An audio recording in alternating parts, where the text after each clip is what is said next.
کے اس عظیم الشان دن میں اپنے گھر میں آنے کی توفیق عطا فرمائی۔ حاضرین محترم، آج کے خطبہ جمعۃ المبارک کا موضوع اہل اسلام کا ایک اساسی اور بنیادی عقیدہ آقا علیہ السلام کی ختم نبوت کا، ختم نبوت کے ساتھ یہودیوں کی دشمنی، یعنی عقیدہ ختم نبوت کے ساتھ یہودیوں کی دشمنی، یہ آج کا مضمون ہے۔ اللہ تبارک و تعالی جو کچھ کہا جائے اسے سننے کی، عمل کرنے کی، لوگوں تک پہنچانے کی توفیق عطا فرمائے۔ یہ ذہن میں رہے، حضرت سیدنا آدم علیہ نبینا و علیہ السلام سے لے کر حضرت عیسیٰ علیہ السلام تک ہر نبی نے اپنی امت کو کریم آقا صلی اللہ علیہ وآلہ وسلم کے آنے کی خوشخبری سنائی۔ ہر نبی نے یہ اپنی امت کو کہا کہ نبی آخر الزمان آنے والے ہیں۔ یعنی ہر نبی نے اپنی امت کو حضور کی ختم نبوت کا عقیدہ سکھایا۔ زور سے کہیں سبحان اللہ۔ ہر نبی نے اپنی امت کو حضور کی ختم نبوت کا عقیدہ بتایا، سکھایا، سمجھایا، اور آقا علیہ السلام کی آمد کا ہر ایک نبی نے اپنی امت سے عہد لیا، میرے جانے کے بعد اگر وہ نبی آخر الزمان تمہارے ہوتے ہوئے تمہاری زندگی میں تشریف لے آئے تو تم نے میرا کلمہ چھوڑ دینا ہے، ان کا کلمہ پڑھنا ہے۔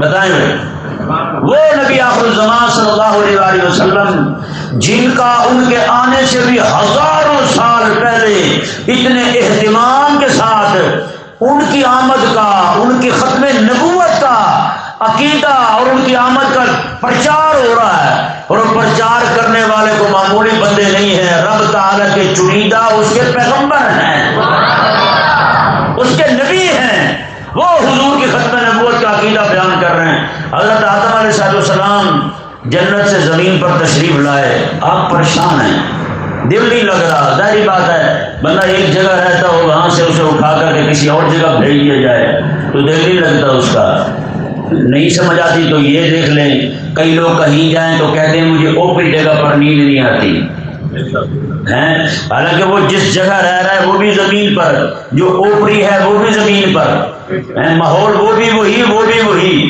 جہاں رہتا تھا وہ کون سا سونے کا گھر تھا جو اب مٹی والے گھر میں آ گیا ہے، وہ سیمنٹ والے گھر میں آ گیا، وہاں کون سی چھت اس کی کسی اور چیز کی بنی ہوئی تھی، یا کسی اور جگہ آ کے وہ پھنس گیا ہے، سارا کچھ ایک ہی ہے، بستر بھی ویسا، سارا کچھ ویسا، لیکن جگہ تبدیل ہونے کی وجہ سے رات کو پریشانی بن کے نیند نہیں آ رہی۔ تو بتائیں یار، وہ آدم علیہ السلام کی جنت میں رہ رہے ہوں اور ایک دم سے زمین پر آ جائیں، پریشانی ہوگی نہیں ہوگی؟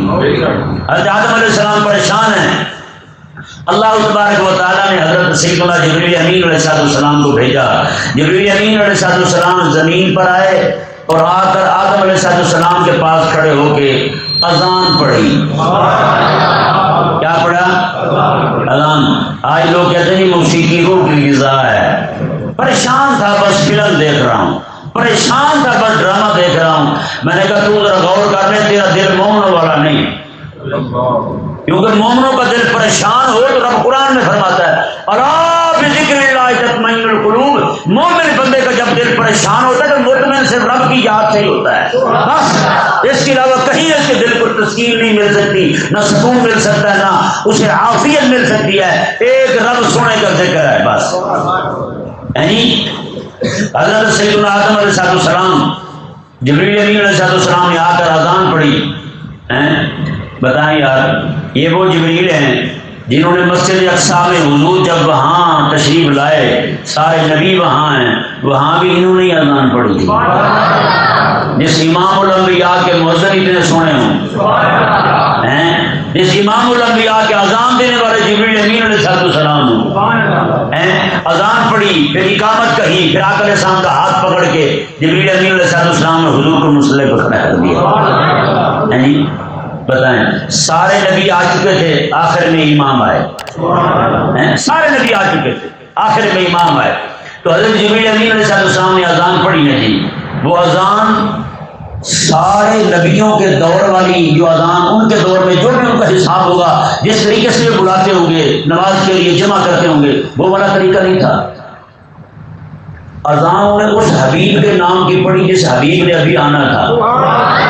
اذان اس حبیب کے نام کی پڑھی جس حبیب کے نام کے چرچے کرنے کے لیے، جس حبیب کی دعوت دینے کے لیے، جس حبیب کی آمد کا انتظار کروانے کے لیے، لوگوں کو تیار کرنے کے لیے، اس کے استقبال کے لیے، لوگوں کو جمع کرنے کے لیے، جماعت تیار کرنے کے لیے رب تبارک و تعالیٰ کے انبیاء آئے، اسی نبی کے نام کی اذان پڑھی جبریل امین. حضرت جبریل امین علیہ السلام نے اذان پڑھی تھی.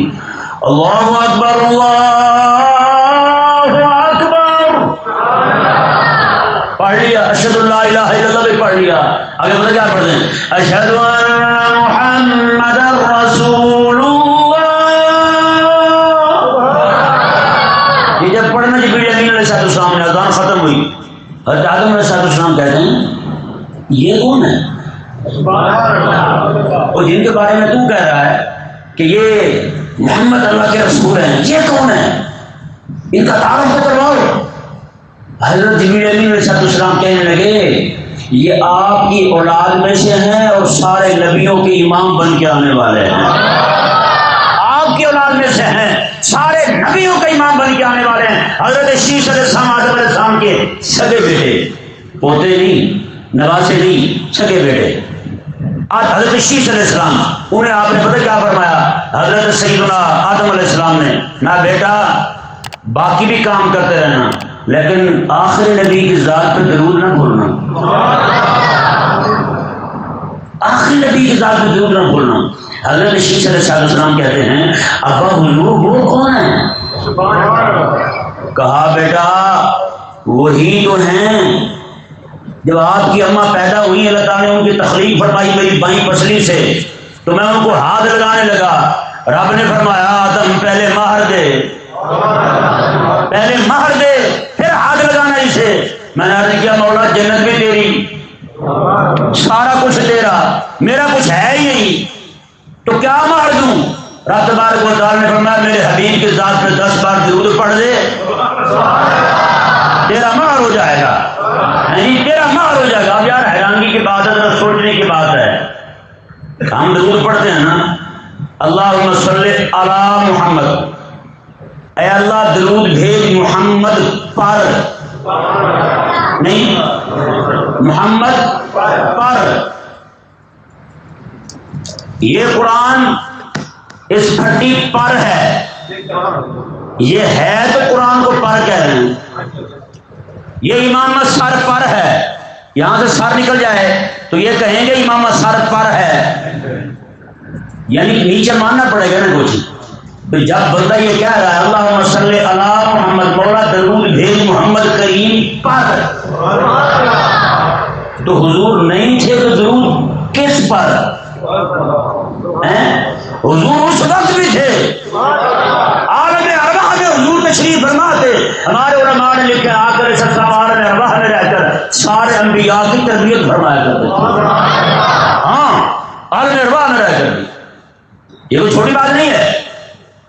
تو حضرت شیش علیہ السلام جو ہیں آپ پھر زندگی سارے درود پڑھتے رہے، اپنے بچوں سے یہ عہد لیتے رہے کہ بچے نبی آخر الزمان آئیں گے تم نے ان کا کلمہ پڑھنا ہے. حضرت نوح علیہ السلام، حضرت عیسیٰ علیہ السلام، موسیٰ علیہ السلام، حضرت عیسیٰ علیہ السلام نے تو یہاں تک کہا، آج بھی ان کی جو محرف انجیل ہے نا، تعریف شدہ ہے، تبدیل شدہ ہے، اس کے اندر یہ عبارت موجود ہے. حضرت عیسیٰ علیہ السلام نے فرمایا اب میرے ماننے والوں دیکھو ایک نبی آخر الزمان آنے والے ہیں، ان کی شان رب نے اتنی اونچی بنائی ہے، میں روح اللہ کلمت اللہ ہو کر بھی اپنے آپ کو اس لائق نہیں سمجھتا کہ ان کے نالین کے تسمے ہی باندھ دوں. کتنی بڑی شان ہے. یہ عیسیٰ علیہ السلام کہہ رہے ہیں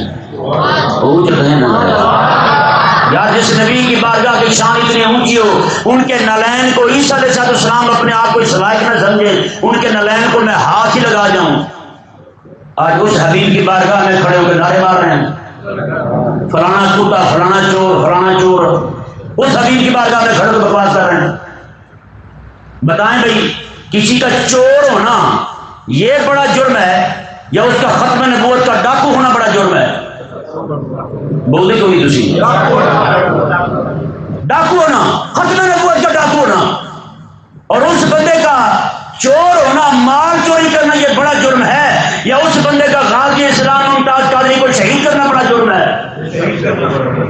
وہ قاتل بھی ہیں ممتاز قادری کے، وہ ختم نبوت کے ڈاکو بھی ہیں، مساجد سے سپیکر اتارنے والے بھی ہیں، لیکن تم دلیلوں نے وہاں کھڑے ہو کے بولی دین کی نہیں بولی تم نے شیطان خان کی بولی ہے. تم نے نعرہ بھی لگایا تو وہ نعرہ لگا جو عمران خان کہہ رہا تھا. یعنی مال کی تمہیں فکر ہے، رسول اللہ کی ناموس کی فکر نہیں. پھر ہوا ہے جی 150 بندہ گرفتار ہوا ہے. کتنے بندے؟ 150 بندے. اللہ تعالیٰ نے پتہ کیا فرمایا؟ لا ترفعوا اصواتکم فوق صوت النبی. میں لوگوں میرے حبیب کی آواز سے بھی تمہاری آواز اونچی نہ ہو، میرے حبیب کی آواز سے بھی اونچی آواز نہ ہو. جب یہ آیت مبارکہ نازل ہوئی نا، حضرت ابوبکر صدیق نے ایک پتھر اپنے منہ میں رکھ لیا.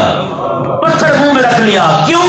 کہا کہ حضور کی بارگاہ میں بیٹھا ہوں گا، بولنے لگوں گا، آواز اونچی نہیں ہونے لگے گی، یہ پتھر مجھے بتائے گا یہ حضور کی بارگاہ ہے، آہستہ بولنا ہے تم نے یہاں.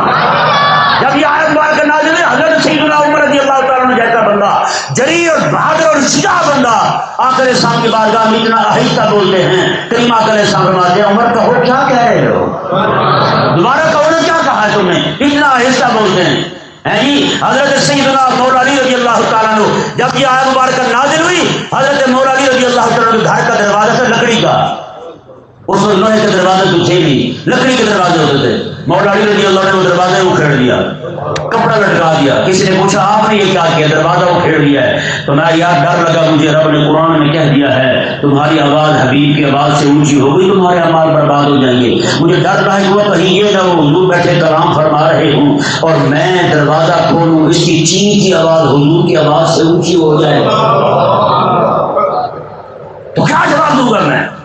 کیا بنے گا میرے ایمان کا؟ تو میں نے کہا کہ دروازہ کھلتا ہے کھلا رہنے دو، اس ماں کی کوئی پرواہ نہیں، مجھے اپنا ایمان چاہیے اور رسول اللہ علیہ السلام کی محبت چاہیے بس. اور وہ 150 بندہ رات پکڑا گیا جی. وہاں 150 بندے کو 60,000 روپیہ 60,000 ریال جرمانہ، مطلب 30 لاکھ روپے، 30 لاکھ، اور زندگی ساری مدینے جا بھی نہیں سکتے. بتائیں گے یہ تو مذہبی لوگ نہیں تھے، یہ وہی کمینے تھے جہاں بھی بدماشیاں کرتے پھرتے تھے. یہ سارے اسی کی جماعت کے پیروکار ہیں. خدا کے بندو آپ ان سے نکل آئیں، چھوڑ دیں ان کو. آپ پیروی کریں تو صرف رب کے قرآن کی کریں اور محمد عربی کے فرمان کی کریں بس، ورنہ انہوں نے تو پتہ نہیں کہاں لا کے کھڑا کرنا ہے آپ کو. بتائیں بھائی امام الانبیاء کی بارگاہ ہو. اچھا میں یہاں پہ ایک بات اور بھی کرنا چاہتا ہوں کہ ہمارے اردو ایسے پاگل ہیں، وہ بڑے زور شور سے دکھا رہے ہو تو دیکھو جی اس میلاد شریف پہ نا وہاں پہ عشاقان رسول جمع ہو گئے، زور زور سے سلام پڑھ رہے ہیں. بھائی نہیں، وہاں اونچی آواز میں سلام پڑھنا بھی منع ہے، اونچی آواز میں سلام پڑھنا بھی منع ہے. قرآن کریم میں اللہ تعالیٰ نے ارشاد فرمایا نا، میں کہ حبیب پیارے آپ کی بارگاہ میں جو آتے ہیں باہر کھڑے ہو کے آواز لگاتے ہیں کہ ہم باہر آ گئے ہیں. میں نے یہ نہیں پتا، یہ نظریہ رکھتے ہیں کہ حبیب کریم علیہ السلام کو پتہ نہیں ہے کہ باہر کھڑے ہیں، وہی کھڑے رہیں.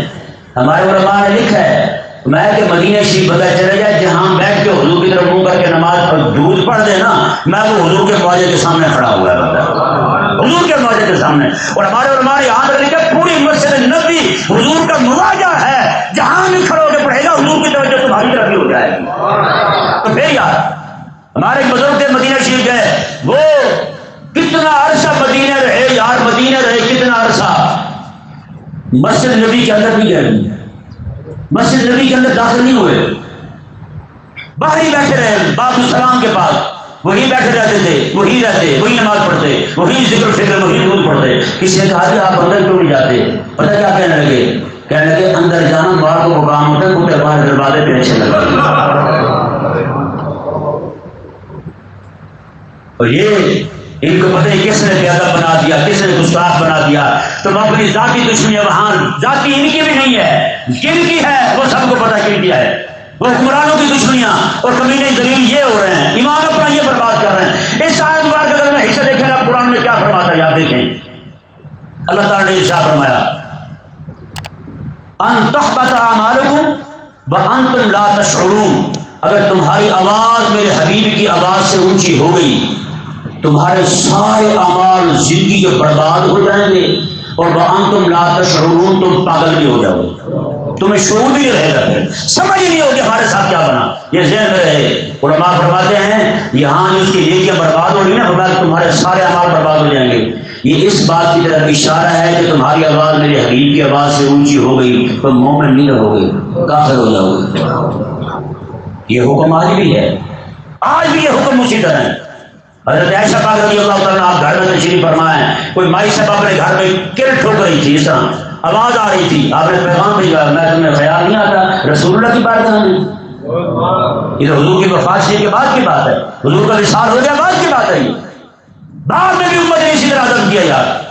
سلطنت عثمانیہ کے سلطان انہوں نے جب آقا علیہ السلام کا روضہ شریف اور مسجد نبوی شریف تعمیر کرنی چاہیے، ترکی کے اندر چھوٹے چھوٹے بچوں کو لیا، ان کو باعمل بنایا، حضور کے درود پہ لگایا، قرآن پڑھایا، حدیث پڑھائی، عالم بنایا، عالم بنانے کے بعد انہیں مستری بنایا، کوئی لکڑی کا کاریگر، کوئی جناب پتھر کا کاریگر، کوئی ماربل کا، کوئی کسی چیز کا، کوئی لوہے کا، اس طرح کر کے سارے کاریگر بنائے۔ کاریگر بنانے کے بعد پھر وہاں سے لے کے مدینے آیا، مدینے جب لے آیا یہاں پہ جو بھی کام ہوتا تھا ٹھک ٹھک والا یعنی کہ آواز والا، وہ مدینے کے باہر جا کے کرتے تھے، مدینے کے باہر جا کر کرتے، میں مدینے میں پورے مدینے میں نہیں کرنا چاہیے، یہاں آ کر انسان کو تکلیف ہوگی۔ پوری مسجد نبی شریف ترکیوں نے آباد تعمیر کی تو ایک دن بھی وہاں ہتھوڑی نہیں ماری انہوں نے، کہیں حضور کو تکلیف نہ ہو جائے، اور آج یہ بھی لوگ ہمیں دیکھنے تھے رسول اللہ علیہ السلام یا امام الانبیاء علیہ السلام بیک وقت حضور کی شان ہے، یہ بیک وقت حضور رب کی طرف بھی متوجہ ہوتے ہیں، اپنی امت کی طرف بھی متوجہ ہوتے ہیں، بیک وقت امت کی طرف بھی متوجہ ہیں، رب تعالیٰ کی طرف بھی متوجہ ہیں، کیونکہ نبی میں اور ولی میں فرق یہی ہے کہ ولی صرف رب کی طرف متوجہ ہوتا ہے، نبی جو ہوتا ہے چونکہ اس نے رب سے لینا بھی ہے اور اسی وقت امت کو دینا بھی ہے، رب کے احکامات، رب کی شریعت جو ہے وہ لینی بھی ہے دینی بھی ہے، بیک وقت نبی کی توجہ رب کی طرف بھی اور اپنی امت کی طرف بھی، تو وہ آقا علیہ السلام جو رب کی طرف بھی متوجہ ہوں، وہاں حضور تیری طرف دیکھیں اور تو فیس بک پہ اپنی سیلفی بنا کے ڈال رہا ہو، اتنی بھی حیا نہ آئے تجھے یار، اتنا بے دین ہو گیا تو، اتنا بے ادب ہو گیا تو یار، اتنا گستاخ بن گیا تو یار، رسول اللہ علیہ السلام کی بارگاہ میں کھڑے ہوتے اور حضور تیری طرف دیکھ رہا ہے تو موبائل دیکھ رہا ہے، اور تجھے ہمت کیسے پڑے یار، اور کیسے تمہیں سوچ لیا امام الانبیاء علیہ السلام کی بارگاہ میں ایسی حرکت کرنے کا، جس کو بھی دیکھو موبائل ہاتھ سے نکالا ہوا جناب، اپنی جناب نعوذ باللہ من ذالک اپنے گاؤں کی اپنے پنڈ کی عورتیں وہ جناب گھر میں بیٹھی ہوتی ہیں، بال کھلے ہوتے ہیں، ان کو لائیو لے کے جناب دیکھیں یہ یاد کریں یہ میں وہاں ہوں، یہ میں وہاں ہوں، کیا ہے؟ ایک بندے کو کہا کہ آپ یار وہاں جاتے ہیں تو آپ سیلفی نہ بنانا، کہتے کوئی نصیحت کرتے مدینے جا رہا ہوں، میں نے کہا سیلفی نہ بنانا وہاں، کہنے لگا پھر جانے کا فائدہ ہے، بتائیں میں پھر تو اپنے آپ کو دیکھنے جا رہے ہو۔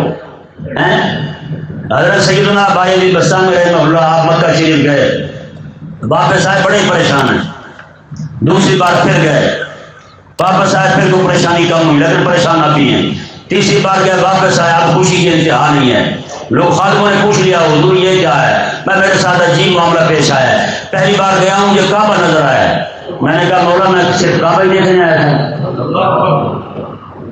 میں تو عاشق ہوں تیری ذات کا، میں صرف اسے دیکھنے آیا تھا، تو کہتے دوسری بات جب میں گیا تو رب کی تجلیاں بھی نظر آئی، مجھے کعبہ بھی نظر آیا، میں نے کہا مولا جب تو دکھائی دیتا یہ کیوں، جب تجھے دیکھ رہا ہوں تو پھر یہ کیوں، میں نے صرف تیرا ہی عاشق ہوں، تو کہتے جب میں تیسری بار گیا وہاں تو جب جہاں بھی میں نے دیکھا مجھے رب تبارک و تعالیٰ کی توحید کے جلوے ہی نظر آئے اور کچھ دکھائی نہیں دیا مجھے، تو بھائی وہ تڑپ لے کے تو جاؤ، وہ عشق لے کے تو جاؤ، صرف یہی کہ تصویریں بنانی ہے، اور حاجی وہاں جاتے ہیں کیا لائے ہیں جی، بس یہ وہاں سے کھجوریں اور زمزم، اور چھوٹی بیٹی کے لیے استری، بڑی کے لیے دوسرا، بس اور کچھ نہیں، بڑے بیٹے کے لیے چپل لائے ہیں، میں نے کہا اپنے ابے کے لیے بھی چپل لاتا، جیسے تجھے ادب نہیں سکھایا حضور کی بارگاہ کا. یہ عجیب ماحول ہے بھائی. ہمارے بزرگ جاتے تھے پتہ کیا لا کے لے کے آتے تھے؟ امام رضا رحمہ اللہ ہے نا وہاں حضور کی بارگاہ میں مجدد ہونے کی سند لے کے آئے ہیں. ہاں مجدد بن کے آئے آقا اسلام کی بارگاہ سے، سند لے کے آئے مجدد ہونے کی حضور کی بارگاہ سے. شیخ عبدالعزیز تیمی رحمہ اللہ وہاں گئے، آقا السلام نے انہیں محقق علی الاطلاق بنا کے بھیجا. پیر میر عیسیٰ رحمہ اللہ وہاں گئے، وہاں سے واپس آئے فاتح قادیانیت بن کے آئے. اور تو وہاں سے کیا لایا؟ 4 سیلفیاں اور تصویریں ہیں بس، اور کچھ نہیں ہے تیرے پاس یار. وہاں جا کریم آقا علیہ السلام کی بارگاہ سے اور کچھ نہیں کر سکتا، کم از کم حضور کو ہی مانگا. وہاں سے حضور سے حضور کو ہی مانگ لے. کیا تھا میں جہاں بھی جاؤں آپ کے دین کی باتیں کروں، آپ کی باتیں کروں، آپ کے جنوں میں مگن رہوں، آپ کا دیدار مجھے ہوتا رہے، آپ کے دین کی خدمت کرتا رہوں، آپ کے گستاخوں سے لڑتا رہوں، آپ کے دشمنوں سے اڑھاتا رہوں. تو کچھ مانگ کے تو آؤ یار. بتائیں نہیں، یہ جو 150 بندہ گیا تھا وہاں، یہ عمرہ کرنے گیا تھا یا اپنی سیاسی دشمنیاں پالنے گیا تھا؟ بتاؤ نا بھائی، مومن ہو یار، انصاف کرو ذرا. رسول اللہ کی بارگاہ میں گیا تھا نا، لیکن کیا کیا انہوں نے؟ اور جس کی خاطر کیا ہے رسول اللہ کی بارگاہ کے بھی غضب بنے، گستاخی کی رسول اللہ کی بارگاہ کی بھی.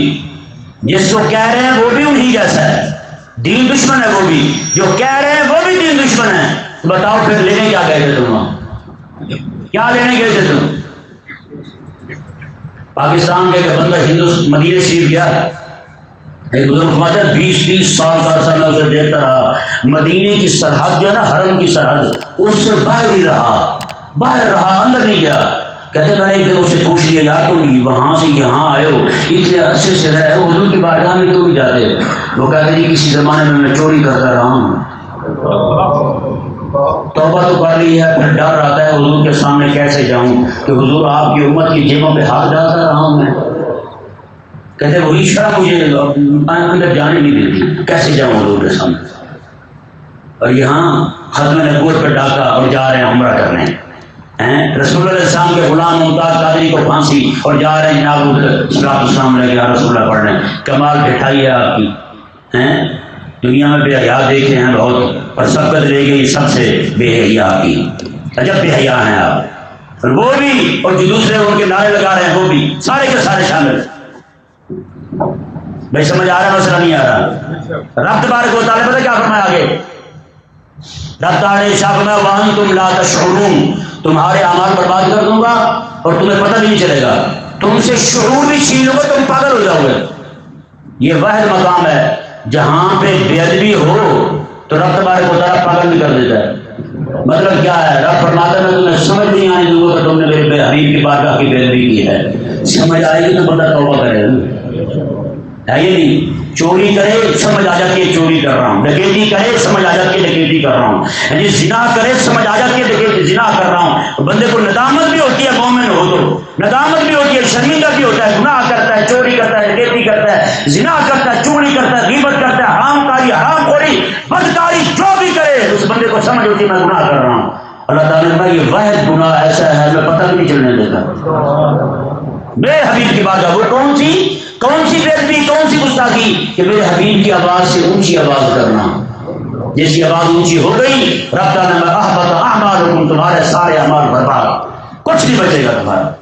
وانتم لا تشعرون. یار جس بارگاہ کے اندر جنید اور بایزید جیسے بندے، جنید بغدادی اور بایزید جیسے بندے، میں ادب کا حیض زیر آسماں از عرش نازک تر میں کہ نفس گم کردہ میرا ید جنید و بایزید جا، میں کہ آسمان کے نیچے، عرش کے نیچے، عرش سے بھی زیادہ نازک مقام ہے تو وہ امام الانبیاء کا مقام ہے.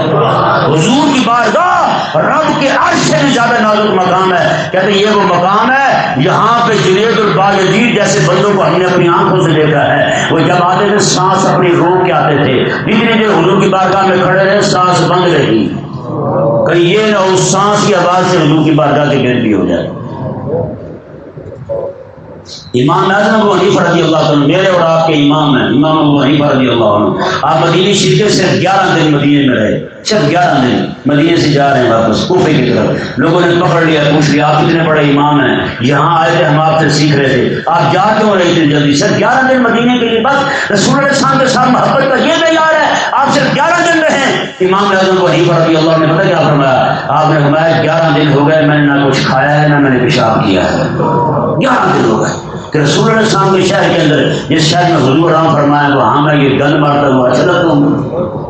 امام صاحب واپس آ جاتا یار، جس جماعت کے امام کا ادب کا یہ مقام ہو وہ جماعت ایسی حرکتیں کر سکتی ہے، رسول اللہ صلی اللہ علیہ وسلم کو ماننے والے ایسے لچر کر سکتے ہیں، وہ بھی امام الانبیاء علیہ السلام کی بارگاہ میں۔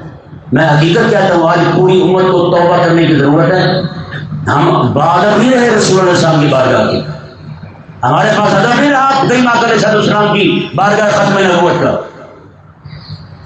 حضرت امام مالک رضی اللہ تعالیٰ عنہ کو دیکھیں، آپ کے پاس گھوڑے تھے بڑے اچھے اچھے لیکن ان پہ سوار نہیں ہوتے تھے۔ کسی نے عرض کر دی امام مالک کو آپ گھوڑے پہ سوار نہیں ہوتے، پورے مدینے میں جہاں بھی جاتے ہیں آپ پیدل جاتے ہیں۔ آپ نے فرمایا جس شہر میں حضور آرام فرما ہوں مالک گھوڑے پر چڑھ کے اس شہر کی مٹی کو رونگے، اچھا لگتا ہے؟ بتائیں۔ امام مالک رضی اللہ عنہ جن کی ساری مدینے شریف سے باہر بھی نہیں گئے، مدینے سے سنیں اور سے مدینے سے باہر بھی نہیں گئے اور مدینے میں پیشاب بھی نہیں کیا۔ حیران کن بات آئی نہیں؟ جب بھی آپ کو پیشاب قضائے حاجت ضرورت ہوتی نا، آپ کو قضائے حاجت کے لیے جاتے، آپ مدینے شریف کے سرحد پر بیٹھ کر وہیں پہ قضائے حاجت کرتے تھے تاکہ مدینے شریف کی سرحد کے اندر قضائے حاجت بھی نہ ہو اور مدینے شریف سے باہر بھی نہیں جاؤں گے۔ بتائیں گے کیسے لوگ تھے یار؟ آج امت کہاں جا پہنچی؟ میں حقیقت کہتا ہوں آج جن حالات سے ہم گزر رہے ہیں نا، یہ صرف اور صرف اس وجہ سے ہوا ہے کہ ہم ذلیل و رسوا ہو رہے ہیں۔ رسول اللہ صلی اللہ علیہ وسلم کی بارگاہ کا ادب نہیں کیا ہم نے۔ قرآن کریم کی ایک آیت مبارکہ کا صرف ترجمہ سن لیں۔ اللہ تعالیٰ نے ارشاد فرمایا قوم فتح یاب کون سی ہوتی ہے، کامیاب کون سی ہوتی ہے؟ اللہ تعالیٰ قرآن میں فرماتا ہے وَمَن يَتَوَلَّ اللَّهَ وَرَسُولَهُ، میں کہ جو اللہ اور اس کے رسول کے ساتھ محبت رکھے، جو اللہ اور اس کے رسول کے ساتھ، قرآن ہے حافظ بیٹھے ہوئے مجھے سن سکتے ہیں، قرآن پڑھ رہا ہوں، وَمَن يَتَوَلَّ اللَّهَ وَرَسُولَهُ، جو اللہ اور اس کے رسول کے ساتھ محبت رکھتے ہیں فَإِنَّ حِزْبَ اللَّهِ هُمُ الْغَالِبُونَ، اللہ تعالیٰ میں یہی جماعت غالب آنے والی ہے، یہ جماعت غالب آنے والی ہے۔ جس جماعت کے پاس رسول اللہ صلی اللہ علیہ وسلم کا ادب ہو، اللہ تبارک و تعالیٰ کی محبت ہو، آقا علیہ السلام کی محبت ہو، وہی جماعت غالب آئے گی، اس کے علاوہ کوئی بھی غالب نہیں آ سکتا۔ اللہ تبارک و تعالیٰ ہم سب کو سمجھنے کی توفیق عطا فرمائے۔